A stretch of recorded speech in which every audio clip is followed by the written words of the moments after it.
Hey everyone, and welcome to the stream. Hello. Today we're going to talk about mixing introverts and extroverts in the same team. So let me just get my sip of coffee. From the point of view of a leader, a manager, how do you structure your team? How do you structure what's happening in your team, how your team works and all that kind of stuff in order to create an environment where both introverts and extroverts feel okay, they're happy, they're motivated, they are productive, and they work with each other, and everybody feels fine. And I say team, but you can think in terms of an entire department, an entire company, but we'll just go with a team to make it easier. Awesome. So let's begin. I have some notes here. I want to go through a few disclaimers first. Before we get into the actual advice. So the first thing to say is that this distinction between introvert and extrovert and the definition of introvert and extrovert itself shouldn't be taken 100% scientifically, shouldn't be taken like it's set in stone, shouldn't be taken, how can I say, too seriously, quote unquote. It is an approximation at best. It's not like, oh, you're an introvert and you're always like this, or you're an extrovert and you're always like that. So basically everything I'm going to say today, and in general when we talk about personality tests and personality traits, they're good, they help you understand things. It's okay to take them into account. Don't follow them too rigidly. Don't interpret it like it's math. It's not math. It's just guidelines, basically. The general description of what is the difference between an introvert and an extrovert is the following. And it relates to predisposition and energy expenditure towards social interactions. What do I mean by that? Let's say you have a problem to solve. What is your first instinct? Is your first instinct to Google for the solution, or just work and experiment and try things until you figure things out? Or is your first instinct to talk to someone? Go ask a colleague or ask someone if they know the answer, or if they know someone who knows the answer. If your first instinct is to solve it by yourself, that's an introvert tendency. And if your first instinct is to talk to someone, that's an extrovert tendency. And clearly, there's exceptions, right? Sometimes even introverts, if they know exactly who to talk to, they will talk to that person, obviously, as the first option. But I mean, as a general tendency. And then think about energy expenditure when we talk about social interactions. So if you have to talk to someone, if you decide that talking to someone is the best solution, even if you like that person, how does it feel from an energy consumption point to approach that individual, to say, hey, can I talk to you for 5 minutes, to prepare your questions, to have that conversation? If that feels like work, and if that makes you a little bit tired, that's typically an introvert tendency. If on the other hand, that comes just naturally and even feels like a little break from work and it energizes you to have that interaction, that's an extrovert tendency. So this is the primary difference between introverts and extroverts. And the situation I see in a lot of companies that I work with, where I consult and provide training, which is mostly tech companies, IT companies here in Romania, is that introverts are very overrepresented generally. In various places where I've had the opportunity to do personality tests for large numbers of people, significant numbers of people, even like 70-something, 80% of the people who took the test were introverts. So vast majority of people were introverts. However, when we look at management positions, extroverts are overrepresented. So most of the managers were extroverts, but most of the people who are not in management were introverts. And that makes sense because as extroverts typically gravitate towards leadership and management positions because they're very freely share their ideas and have initiatives and talk a lot and socialize, and that usually leads to them being promoted to those positions. And that's fine, but the problem that can happen is that we have a mostly extrovert management layer and a mostly introvert worker layer, so to say, quote unquote. So then even if we have well-intended managers, Good managers, they may want to shape the workplace as they think everybody wants it. But maybe that's not how everybody wants it. Maybe that's how they would want it because they're extroverts. And this is one thing we want to address today. Okay, so let's get right into it. A few myths about introverts. What do people think introverts are like? And it's not about that. People think introverts are shy. Not necessarily. Introversion and shyness has nothing to do with one another. Sure, some introverts are shy, but that's not what being an introvert means.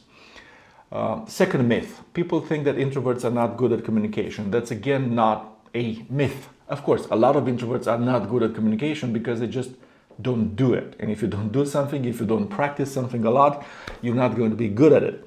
But simply being an introvert doesn't make you bad at communication. I know a lot of introverts who are excellent communicators, excellent writers, eloquent speakers. But what introverts don't like, for example, is small talk. And they don't like to talk about things they haven't prepared.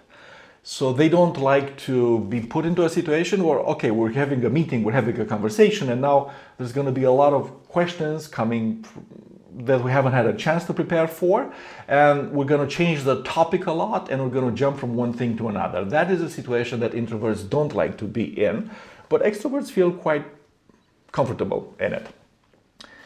So introverts like to be prepared. They like to talk about things they've had a chance to prepare for, and they like focus, and they don't like to change the topic randomly or unexpectedly or frequently.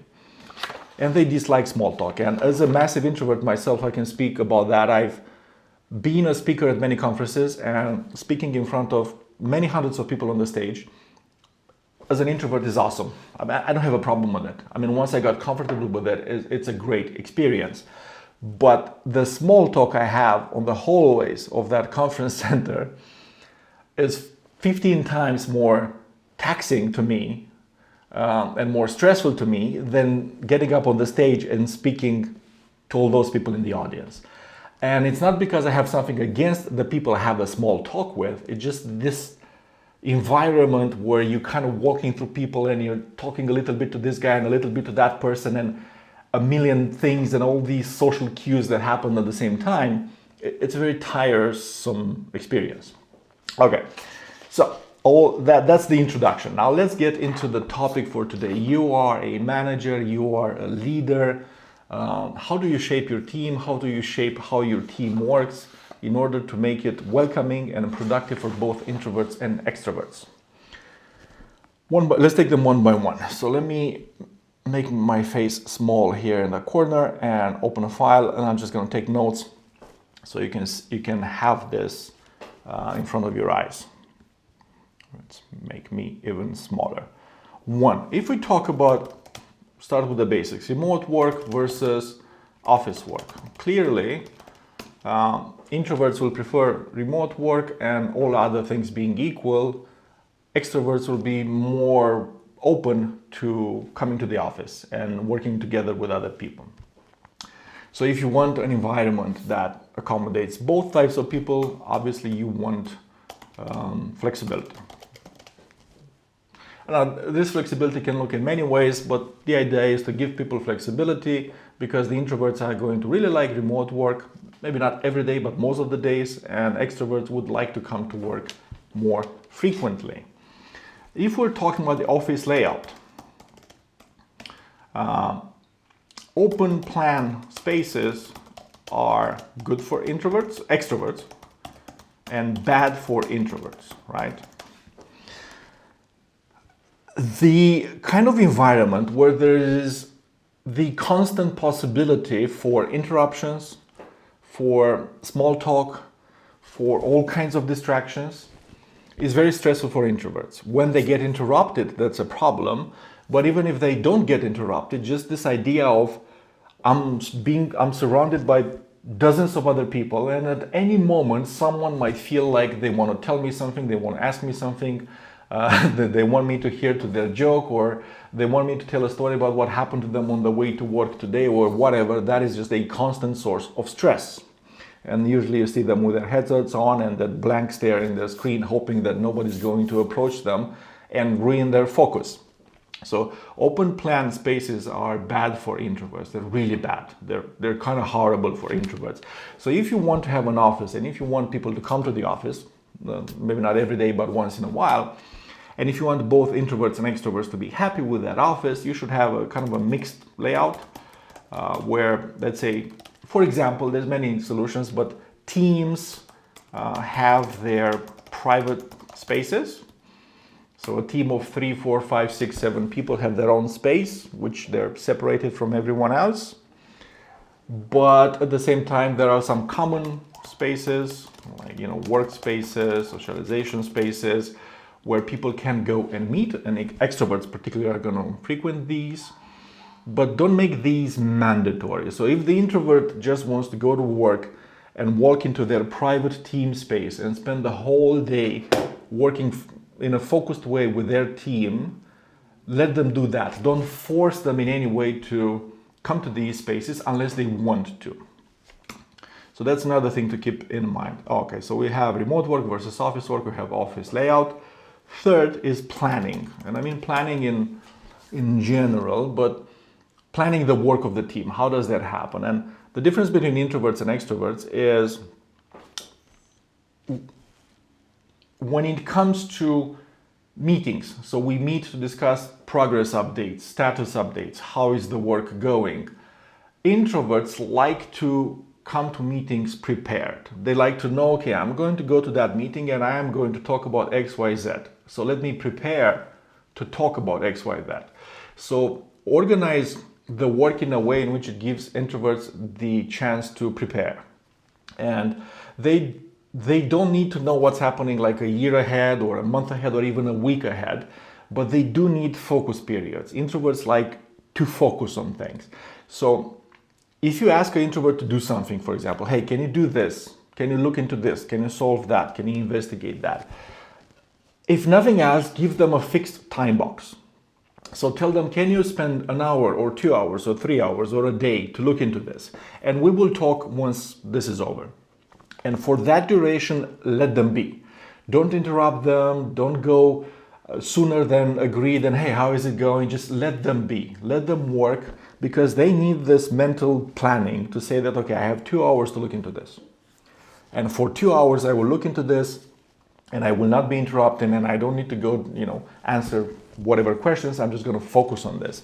So time boxing, if nothing else, for introverts is going to be good. On the other hand, extroverts like spontaneity and they like to change things and they like to adapt to things. So this time boxing should be reasonable. It shouldn't be too rigid. So basically the planning needs to be not extremely flexible and chaotic, but not extremely rigid either. Somewhere in the middle is going to be the best for both introverts and extroverts.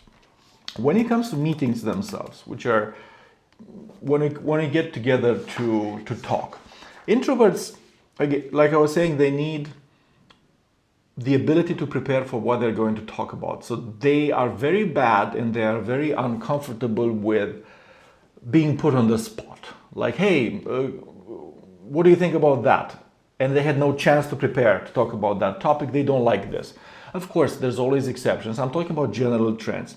If they are actually the expert on that topic, they'll be fine talking about it. But if it's not something they're known for or something they're actually really, really good at, and you just change the subject and ask them something for which they haven't prepared, they don't necessarily like that. So give the introverts an agenda and tell them what to prepare. At the same time, if the meeting is too rigid and there is no room for deviating a little bit from the topic or bringing new ideas into the conversation, extroverts are going to feel constrained. They're going to feel like there's no creativity, there's no spontaneity, everything is very rigid here, and they're going to feel constrained and bored and demotivated.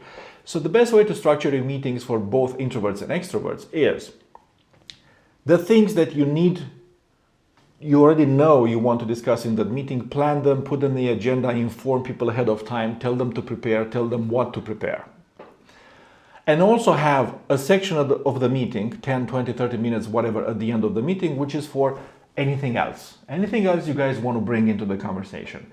And then extroverts can bring new topics into the conversation, and they can talk about whatever they want to talk about.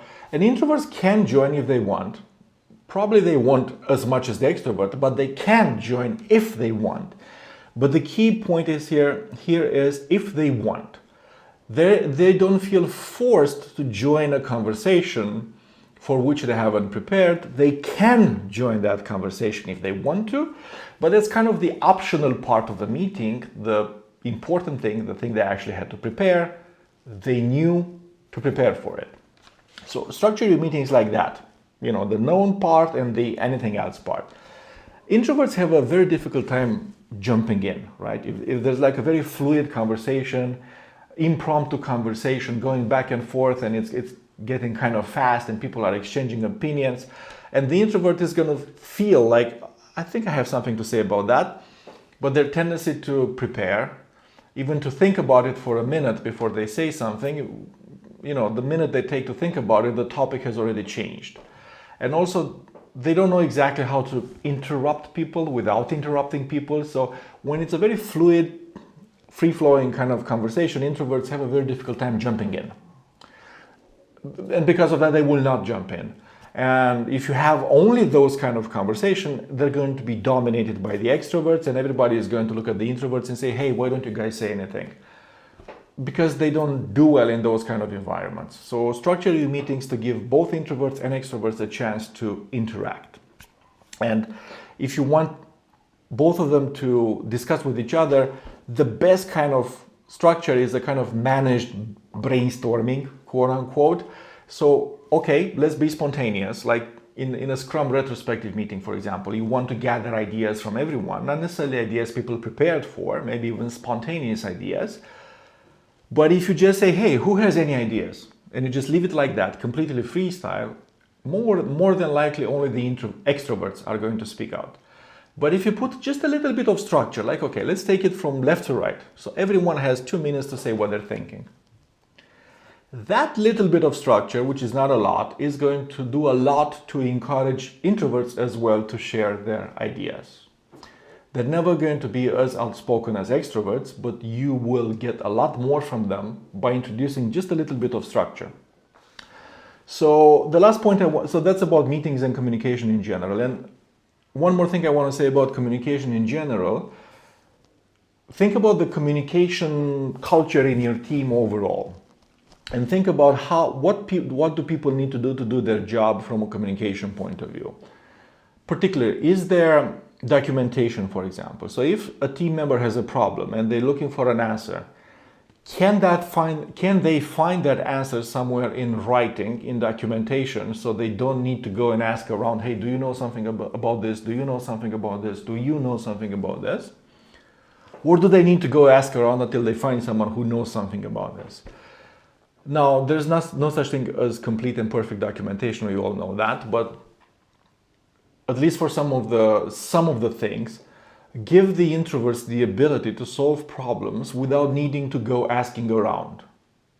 Because if you put introverts in a position where 2 times a day, 3 times a day, 5 times a day, 10 times a day, every time they have a little question they have to ask around, that's a very difficult position for an introvert. Give them structure the work and structure the documentation and structure how things happen in such a way that at least some of the time they can solve their own problems without the need to talk to anyone else. And again, there's no such thing as perfect documentation, and introverts will need to learn how to talk to other people as well. But don't make them do it every time. Because if you make them need to talk to someone every time they need to fix a little thing or find a little bit of information, that's going to be very stressful, demotivating, and it's going to make them unproductive. All right. On the other hand, extroverts like to talk to people, so you need to create an environment where impromptu communication is possible. It's a balance. It's all about a balance, right? Last point is about socializing things, the socializing aspects of work, which in my mind as an introvert, I've always seen most planned socializing events as unattractive to me when I was part of teams. So I'm talking about team buildings, going out for beers with the team, and company parties and all that kind of stuff. I don't hate them. I don't have anything against them. Sometimes I go to them, but they were never necessary in my mind. So these kind of planned, organized socializing opportunities, they're fine for both introverts and extroverts, but they are only fine for introverts if you don't make them stressful to them. So if you have a team building, for example, or we're going somewhere, in a certain place, and we're going to do a bunch of things, and we're going to drink and dance and do games or whatever, fine. But structure it in such a way that nobody feels like they have to participate in something. People aren't put on the spot when they don't want to be put on the spot. Make it optional. So make it like, okay, here's a team building, here's going out with the company, here's a party, whatever. Come if you want. And if you choose to come, what happens there is not going to be pushed upon you. You're not going to find yourself being called out by HR or whatever. Hey, Andre, why don't you step on the stage and tell us whatever? Nothing like that. There's gonna be stuff happening, but you decide what to join, when to join, how to join. No forced participation. That's the key point. And that's it. That's how you design a team, a department, a company, whatever, to create an environment that's nice and productive and motivating for both introverts and extroverts. It's a balance and it's a constant tension. The job is never done. It's not like you do it once and then that's it. There's always going to be a tension there. The more the extroverts in your group are always going to want a little bit more of extrovert type of things. The introverts in your group are always going to be wanting more introvert type of things. The radicals in both those groups, like the most extrovert of the extroverts and the most introvert of the introverts, are going to have more radical positions. They're going to be extreme in what they want. Probably not going to be able to make either of them completely happy, but somewhere there in the middle, you can find a way to create an environment where both introverts and extroverts like to be, can be productive, and can also socialize and create work relationships in their own way, because they approach this very differently. Introverts don't have anything against knowing people at work. They don't have anything against creating relationships at work with people. They don't have anything against talking to people. They don't have anything against people in general, but they like to do it on their own terms. It's usually, they don't like to be they don't like to be pushed into it. They don't like to be forced into it. They don't like it when that socialization is artificial. They like to do it in their own time, in their own rhythm, in their own way. And they will do it, but it's not as fast and it's not as universal and it's not as extroverts do it. So it takes more time with introverts, and that's it. And thanks for watching and have a good day.